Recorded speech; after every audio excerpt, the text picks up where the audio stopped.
Good evening everyone. Agra university BEd second year का examination हो गया असेसमेंट फॉर लर्निंग का। मुझे असेसमेंट को लेकर के बहुत टेंशन था आप लोगों के लिए कि क्योंकि क्वेश्चन इसका या तो बहुत इजी आ जाता है या बहुत डिफिकल्ट रहता है। लेकिन आज का क्वेश्चन उन स्टूडेंट्स के लिए था जो पढ़ के गए थे। सिर्फ जो ऑब्जेक्टिव और एमसीक्यू रट के गए थे उनके लिए नहीं था। टफ पेपर था, मतलब इसको हम इजी में नहीं काउंट कर सकते हैं। कुछ क्वेश्चन मॉडरेट था, ज्यादा मैक्सिमम क्वेश्चन मॉडरेट था और कुछ डिफिकल्टी की तरफ भी जा रहा था। लेकिन ओवरऑल हम देखें तो हाँ, आप लोगों का अच्छा गया होगा क्योंकि हमने जो पीडीएफ दिया था उससे पूरा मैच कर गया है। पीवाईक्यू से मैच किया है, प्रीवियस ईयर क्वेश्चन से मैच किया है। तो हैप्पी है, बहुत अच्छा जो है आप लोगों का गया होगा आई होप। क्योंकि जो जो चीजें बताई गई थी, ब्लूम टेक्सोनॉमी बताया गया था, क्या आएगा ही आएगा, भरमार कर दिया। देखो एनसीएफ, ब्लूम टेक्सोनॉमी तो पूछता ही है, लेकिन एनसीएफ, एनईपी, ये सबसे जब क्वेश्चन पूछता है तो इजी बना देता है उसको। लेकिन इस बार उसको नहीं किया, जो कि एक्चुअली रूल के अकॉर्डिंग नहीं करना चाहिए क्योंकि ये सारी चीजें उसमें है ही नहीं। लेकिन इस बार किया नहीं और क्वेश्चन बहुत डिसेंट वे में मॉडरेट बना है। तो हमारे हमारे तरफ से जो है पूरा एफर्ट रहा, उसका रिजल्ट देखने को मिला है। अभी हम लोग इस वीडियो में जो है आंसर की जो है मैच करेंगे। कुछ क्वेश्चन का आंसर ऊपर नीचे होता है तो आप कमेंट करके बता दीजिएगा कि आपको क्या लगता है, इसका क्या हो रहा है। बट हम अपनी तरफ से फुल एफर्ट करेंगे कि आपको एग्जैक्ट सही जो है आंसर बता सके। एक दो क्वेश्चन में मुझे अभी भी है थोड़ा सा डाउट कि आगरा यूनिवर्सिटी किसको एक्सेप्ट करेगी, वो चीज का जो है उसमें रहता है। तो उस बात को हम देखते हुए जो है करेंगे। हमारा बस मकसद ये रहेगा कि हम जितने मार्क्स बताएं कितना आ रहा है वो थोड़ा सा हमारा एग्जैक्ट हो या फिर एग्जैक्ट के क्लोज तो हो ही, है ना। तो चलो स्टार्ट करें। उससे पहले चैनल पर पहली बार विजिट कर रहे हो तो चैनल को सब्सक्राइब कर लेना, बेल आइकन को हिट कर देना। एंड टोटली हैप्पी कि फर्स्ट ईयर सेकेंड ईयर जितना गेस क्वेश्चन किया जा रहा है, जो आप लोग को पीडीएफ स्पेशली बना करके दिया भी जा रहा है, जो नोट से मैच कर रहा है क्वेश्चन, सो सेटिस्फैक्ट्री है, मेहनत जो है रंग लाई है। चलिए फर्स्ट क्वेश्चन मैंने पहले ही बोला था कि ज्यादा कैलकुलेशन वाला नहीं देगा मैथ्स, छोटा छोटा कैलकुलेशन देगा और ये कैलकुलेशन फर्स्ट स्टार्ट ही हुआ है इस कैलकुलेशन से। फर्स्ट क्वेश्चन है निम्नलिखित प्रदत्तों का बहुलक बताइए। तो आपको यहाँ पे मोड बताना था। इसका मोड अगर आप देखोगे तो 3 जो है ज्यादा टाइम रिपीट हुआ है तो डेफिनेटली ये आंसर 3 हो जाएगा। पेट बच्चों का तो बहुत अच्छा गया होगा, एकदम ये कर रहे होंगे क्योंकि हमने 2-3 दिन पहले पीवाईक्यू खत्म किया, पीवाईक्यू से क्वेश्चन भर भर के दे दिया है। सहसंबंध की प्रोडक्ट मोमेंट विधि के जन्मदाता कौन है? स्पीयर। आप लोग का कार्ल पियर्सन हो जाएंगे। ये है आप लोग का प्रोडक्ट मोमेंट मैथड का है, तो इसमें आंसर हो जाएगा कार्ल पियर्सन। आप इसमें जो है स्पीयरमैन नहीं कर सकते, स्पीयरमैन का दूसरा फॉर्मूला होता है, तो इसलिए कंफ्यूजन में हो गए, लेकिन इसका डी आंसर होगा। यदि किसी परीक्षण में छात्रों के प्राप्तांक 275 हो है तो माध्यिका मीडियन निकालने को बताया गया है। फॉर्मूला के थ्रू भी निकाल सकते हो, मैनुअली भी निकाल सकते हो, जैसे भी निकालोगे आंसर तो 5 ही आना है। इसका आंसर बी नंबर। यदि किसी परीक्षण में छात्रों के प्राप्तांक तो माध्य का मान होगा। देखो यहां पर आप लोगों को जो है ना, हिंदी पढ़ोगे तो बोलोगे कि भाई माध्य दिया है, दैट मीन्स कि मीन हो जाता है माध्य का मतलब। लेकिन जब इंग्लिश में देखोगे तो आपको समझ में आएगा कि मीन तो है नहीं, ये मीडियन है। यहाँ पर भी हिंदी क्वेश्चन इंग्लिश क्वेश्चन में मिस्टेक आपको दिखाई दे रहा है। और यहाँ पे मीन जैसा जो है ऑप्शन भी नहीं दिया है, ये मीन का ऑप्शन नहीं होता है। तो आपका आंसर मीडियन का है। इसमें जो है आप लोग को यहाँ पे बोल रहा है if in a test the scores are 5, 6 से 10 to 1, 3 then value of median will be. यहाँ पे भी मीडियन निकालने को ही बोल रहा है। और यहाँ देखोगे तो यदि किसी परीक्षण में छात्रों के प्राप्तांक कितने हैं तो माध्य क्या होगा, यहाँ माध्य बोल रहा है। अब ये हिंदी और इंग्लिश में तो आप देख रहे हो कि मिस्टेक किया हुआ है। आंसर इसका आप लोग ए नंबर करना, मीडियन निकाल करके। जैसे मैंने बताया है कि जो आंसर पुट किया जाता है सिस्टम में वो इंग्लिश के अकॉर्डिंग रहेगा, तो इसलिए ए। नेक्स्ट में आ जाएगा दो चर एक्स और वाई सहसंबंधित है। इसका अर्थ क्या होता है? वेरी टुगेदर, एक दूसरे के साथ परिवर्तन होते रहते हैं, चेंजेस आते रहता है उसमें, तो यहां पे वेरी टुगेदर हो जाएगा। सांख्यिकी अनुमानों एवं संभावनाओं का विज्ञान है, किसने कहा है? बाउले ने। यदि सहसंबंध गुणांक का मान 0.91 है तो हम उसे कहेंगे high degree of positive correlation. अधिकतम और न्यूनतम मूल्य के बीच के अंतर को कहा जाता है रेंज, प्रसार। ये सब पीवाईक्यू से आप लोगों का। डेटा को दो बराबर भागों में विभाजित करने वाला मान कहलाता है मीडियन। स्पीयरमैन विधि सहसंबंध गुणांक का सूत्र है, ये 1 नंबर हो जाएगा। ठीक है, 1 नंबर है। ये वाला आप लोगों को बताया गया था। इसमें डी, जिन लोगों ने डी किया होगा, यहाँ पे 6 नहीं है, इसमें 6 है।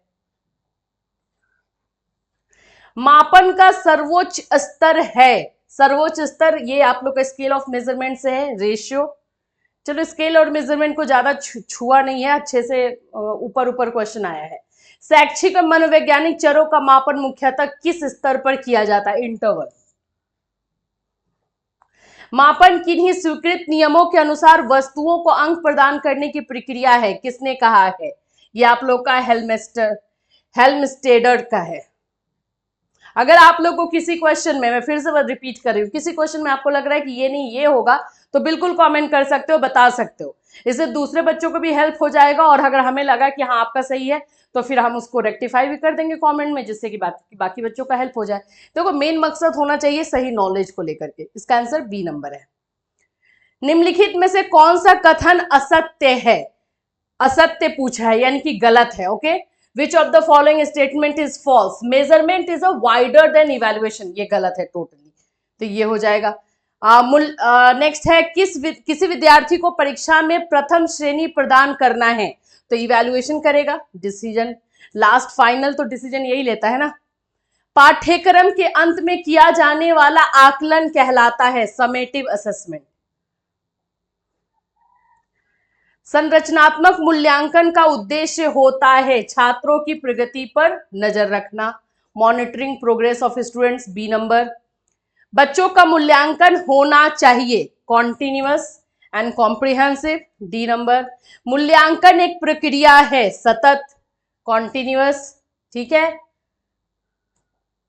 विद्यार्थियों के लिए मूल्यांकन लाभदायक है क्योंकि उनके आगे अधिगम के लिए मोटिवेट्स करता है। देखो एनकरेज करता है, इंग्लिश में देखेंगे तो हमें एनकरेज भी लगेगा, मोटिवेट भी लगेगा, लेकिन जब दोनों को कंपेयर करेंगे तो मोटिवेट होगा, और हिंदी में जब जाओगे तो अभिप्रेरित ही लगेगा, क्योंकि ए में उकसाता दे दिया है। शैक्षिक उद्देश्यों का वर्गीकरण किसने प्रस्तुत किया है, ब्लूम ने। मैंने बोला था ब्लूम टेक्सोनॉमी से क्वेश्चन रहेगा। क्रियात्मक पक्ष का विकास किया गया है सिम्पसन ने। ईयर नहीं पूछा है, नाम बस पूछ के छोड़ दिया है। शैक्षिक उद्देश्यों का वर्गीकरण निम्न वर्ष में प्रस्तुत किया गया है, सी 1956। शैक्षिक उद्देश्य नहीं है सृजनात्मक, क्रिएटिव, ये तीनों के तीनों हैं, तो आंसर डी। दृष्टिकोण, मूल्य और रुचियां किस क्षेत्र को परिलक्षित करती हैं, अफेक्टिव, ठीक है। संज्ञानात्मक डोमेन का उच्चतम स्तर है मूल्यांकन। नैदानिक मूल्यांकन हमेशा किया जाता है शिक्षण के बाद, आफ्टर टीचिंग। अभिवृत्ति मापन के लिए किस पैमाने का उपयोग किया जाता है, ये भी आप लोग आई थिंक पीवाईक्यू से ही है। पेट बच्चे समझ गए होंगे, हम लोगों ने किया था इसमें लिकट स्केल, ये आया ही हुआ था। उपलब्धि परीक्षण निर्माण के कौन से चरण में ब्लूप्रिंट बनाया जाता है।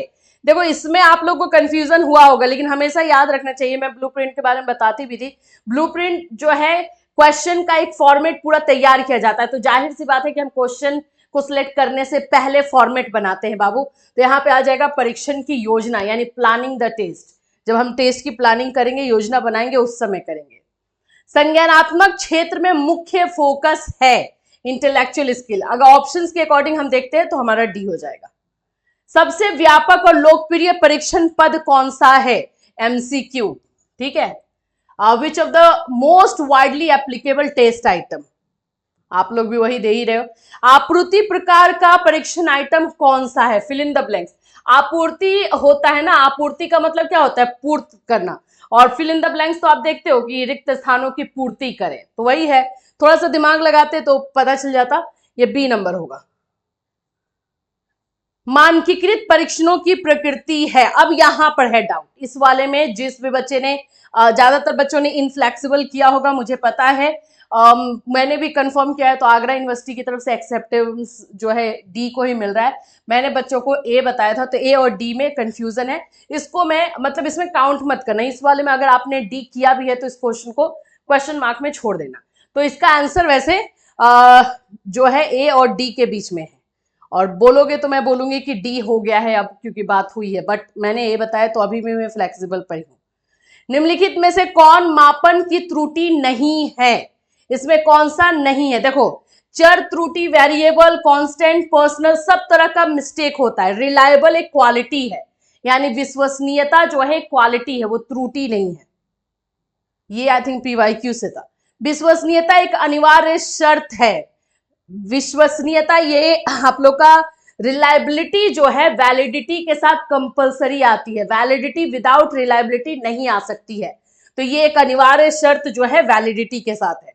B number. निम्नलिखित में कौन वस्तुनिष्ठ प्रश्न का उदाहरण है? तो ये सभी हैं। D number.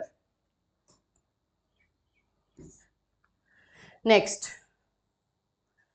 निम्नलिखित में कौन सा प्रत्यास्मरण पद है जिसमें कि हमें रिकॉल करने की जरूरत हो हमारी मेमोरी से? तो आप लोग का हो जाएगा सी नंबर, कॉम्प्लेशन आइटम, यानी जिसमें हम पूर्ति पद, जो खाली स्थान होता है उसमें हमें रिकॉल करना होता है। सत्य असत्य में तो ट्रू फॉल्स है, जस्ट मार दो। मिलान पद में मैचिंग करना होता है। तो मतलब सबसे ज्यादा रिकॉलेशन की जरूरत हमें कंप्लेशन आइटम में होगी। निम्नलिखित में से किस प्रकार के प्रश्नों का मूल्यांकन करते समय वस्तुनिष्ठता बनाए रखना कठिन है? यह भी आपका पीवाईक्यू से है। ए नंबर।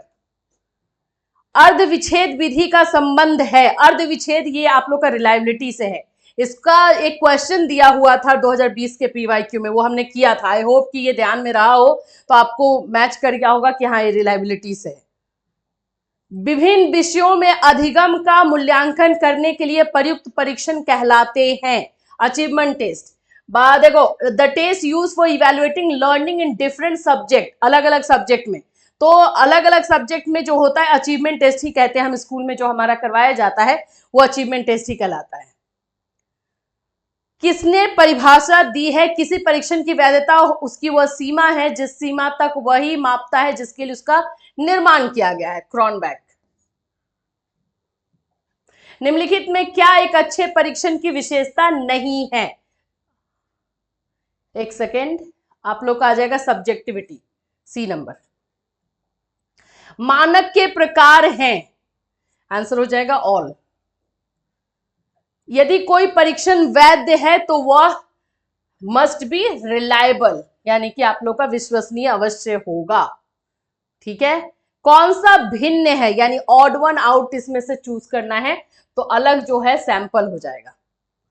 किसी परीक्षण का स्व संबंध कहलाता है रिलायबिलिटी कोएफिशिएंट।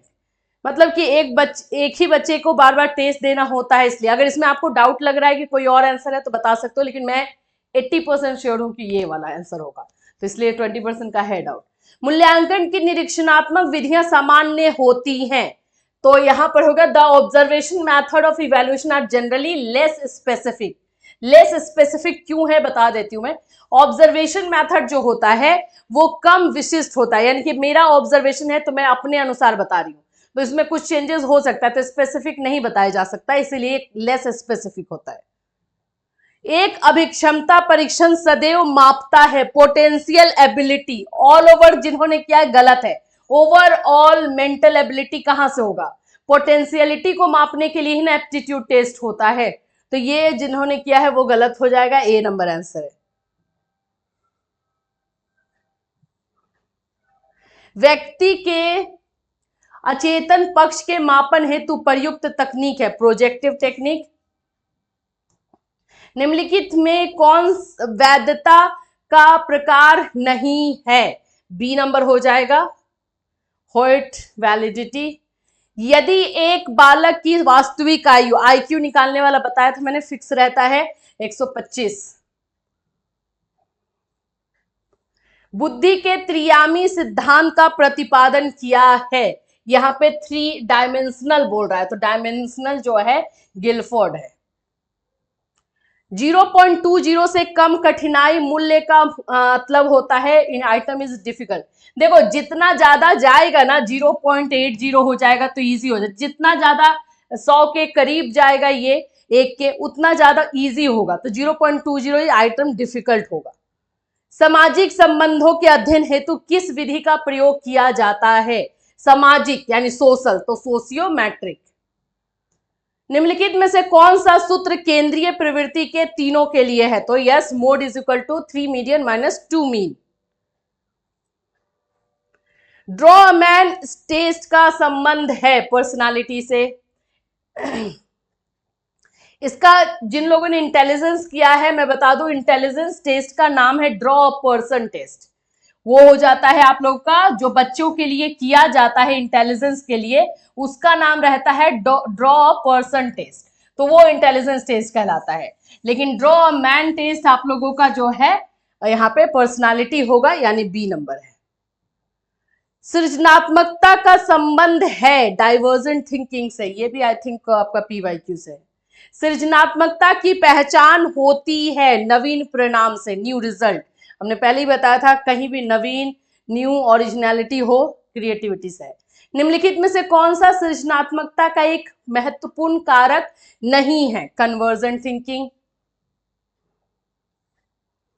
सृजनात्मकता के मापन से कौन संबंधित नहीं है? तो यहाँ पे थर्स्टन आ जाएगा। ये तीनों के तीनों जो है क्रिएटिव है, थर्स्टन इंटेलिजेंस से है इसलिए। यदि कोई व्यक्ति किसी परीक्षण में अनेक परीक्षकों द्वारा कॉपी जांचने के बाद समान अंक प्राप्त करता है तो परीक्षण है। देखो इसमें आंसर जो है रिलायबिलिटी आ रहा है, बहुत सर्च किया मैंने इसमें तो मुझे रिलायबिलिटी मिल रहा है। If any individual gets the same marks in a test by a many examiner that test is, तो रिलायबिलिटी ये होता ही है कि बार बार टेस्ट लेने पर भी मार्क्स सेम आए। तो यहाँ पे एग्जामिनर दिया होता है इसलिए थोड़ा सा कंफ्यूजिंग था, बट यस इसका बी होगा। अगर आपको कुछ और लगता है कमेंट करना। 100 बुद्धि वाला बालक किस श्रेणी में आता है? एवरेज। निरक्षर लोगों की बुद्धि मापने के लिए कौन सा परीक्षण प्रस्तुत किया जाता है? Non verbal. किसी प्रश्न का आदर्श कठिनाई स्तर कितना होना चाहिए? देखो ये 40% है, कुछ लोग इसको 50% भी बोल रहे हैं। 50% कठिनाई स्तर नहीं रखते हैं, डिफिकल्टी लेवल 40% रखते हैं, लेकिन आपको अगर अलग लग रहा है आप कमेंट करना। 40% इसका मैं आंसर लगा रही हूं। प्राइमरी मेंटल एबिलिटीज के लेखक है थर्स्टन। आधुनिक बुद्धि परीक्षणों के प्रतिपादक कौन थे? आधुनिक बुद्धि परीक्षण अल्फ्रेड बीने। बुद्धि व्यक्ति की क्षमताओं का समुच्चय है जो उसके उद्देश्य पूर्ण कार्य करने, विवेकशील चिंतन करने और पर्यावरण से प्रभावपूर्ण समायोजन करने में सहायक है। ये किसने स्टेटमेंट दिया है? वैशलर का ये स्टेटमेंट है, ये इसमें कोई डाउट ही नहीं है। ये सारी चीजें, क्वेश्चन बहुत अच्छा है, पढ़े। अगर आप लोगों ने सिलेबस कंप्लीट किया था तो मस्त है, जिन्होंने नहीं किया है फिर तो गए। Binet Simon intelligence test is individual verbal test. MCQ में गलत विकल्प होते हैं विचलित करने के लिए, डिस्ट्रैक्ट करने के लिए। निम्नलिखित में कौन सृजनात्मकता का तत्व नहीं है? मेमोरी। प्रसंगात्मक बोध परीक्षण का निर्माण किसने किया है? मॉर्गन, मरे एंड मॉर्गन। व्यक्तित्व कारक प्रश्नावली का निर्माण किसने किया? Cattle, 16 PF। प्रसिद्ध वैज्ञानिक अल्फ्रेड बीने थे, फ्रांस के। ये वाला क्वेश्चन भी आप लोगों का पीवाईक्यू से 2020 पीवाईक्यू मैच किया है। Who said intelligence is the power to recognize and learning? Thorndike. Crossroads in the mind of man के लेखक हैं कैली। एक सेकंड, नहीं सॉरी, थर्स्टन। पहले कैली लगा था बट इसको सर्च करने पे हमें थर्स्टन मिला है, कंफर्म है, इसमें कोई डाउट नहीं है। जलोटा बुद्धि परीक्षण एक वर्बल टेस्ट है।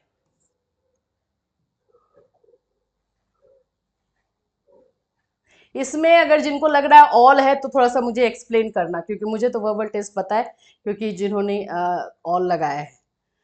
प्रासंगिक अंतर्बोध परीक्षण में कुल कितने कार्ड होते हैं? 31। प्रक्षेपी तकनीकों का उपयोग मूल रूप से किया जाता है पर्सनालिटी के लिए, प्रोजेक्टिव का है ये। व्यक्तित्व शब्द की उत्पत्ति हुई है पर्सोना से, जिसका मतलब होता है मुखौटा। एक अभिक्षमता परीक्षण सदैव मापता है, ये क्वेश्चन रिपीटेड है, पोटेंशियल एबिलिटी। रोशरा स्याही धब्बा परीक्षण में कुल कितने कार्ड होते हैं? 10। व्यक्तित्व में अंतर्मुखी और बहिर्मुखी की संकल्पना किसने दी है? जंग। आर्मी बीटा परीक्षण है बुद्धि परीक्षण, इंटेलिजेंस टेस्ट।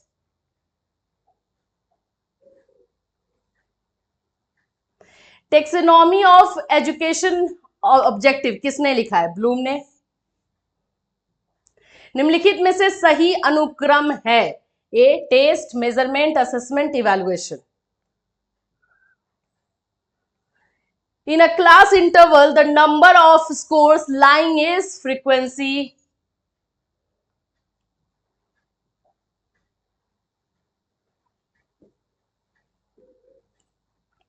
केंद्रीय प्रवृत्ति का कौन सा मापक नहीं है? रेंज। ये सब पीवाईक्यू से उठा हुआ है।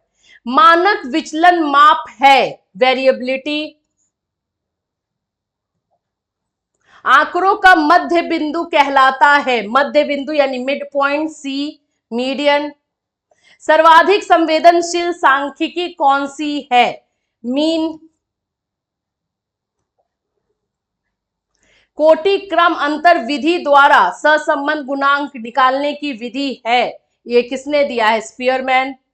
ये भी रिपीटेड है, ये भी पीवाईक्यू है। सहसंबंध गुणांक कहां से कहां तक का है?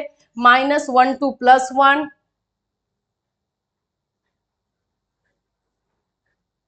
निम्न में से किसका मान सबसे अधिक शुद्ध होता है? मीन।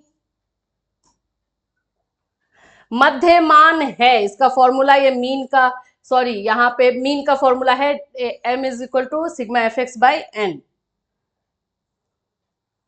यदि किसी समूह के लिए मध्य मान 57 तथा बहुलांक, ये 3 मीडियन वाला फॉर्मूला जो ऊपर में दिया गया था उसको यूज करके करोगे 58 आंसर आएगा। कौन सा केंद्रीय प्रवृत्ति का सबसे सामान्य माप है? सबसे सामान्य ए है, मीन है। डी टी स्कोर का सही सूत्र है? डी। मानक विचलन निकालने का सूत्र है? देखो इस वाले में ना ऐसा लग रहा था कि इसमें सी होगा, डी होगा, जो होगा इसमें ऑल होगा। ठीक है, इसमें ऑल इसलिए होगा क्योंकि तीनों जो है निकालने के लिए हम यूज करते हैं अलग अलग जगहों पे, इसलिए इसमें ऑल करते हैं।